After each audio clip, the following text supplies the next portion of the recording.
आसतु आज आम मैंने टमाटो केचप बनैबा। मु टमाटो नहीं 2 किलो अधे देखु केमती बनाऊँ। ये टमाटो केचप बनैबा हेले गोल गोल लाल लाल टमाटो नेबा पड़ी था। कच्चा नेले भल हो न बुझे।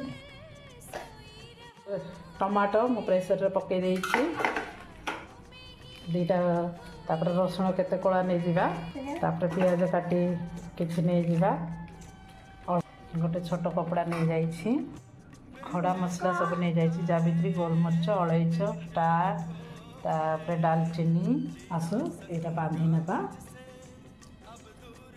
बांधी नहीं प्रेसर रे पकेबा। देखंतु 2टा लंका पकेबा स्वाद अनुसार लुण किछि खजूरी नहीं जाइछि जो खजूरी की मु से टमाटर प्रेसर रे पकई दउ। 2टा लंका पकई नहीं छी तापर किछि खजरा तार मुंजी काढी के पकई नहीं छी। 2टी हुइसिल आसिया पर्यंत प्रेसर को बंद कर दो। एमती हेइछि एबे आको ग्राइंडर करबा। तो एबे आको ग्राइंडर करबा। जाली रे करी ताको छाणी नेबो। तार मंजी जाक सब बाहरी पड़ो। छोटे बंधा होता गरम मसला गुड़ टिके नहीं जाइए तार मिठा पाई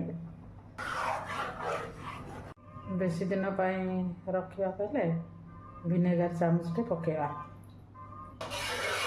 डबा भितर रखा। काच डबा हो प्लास्टिक डबा हो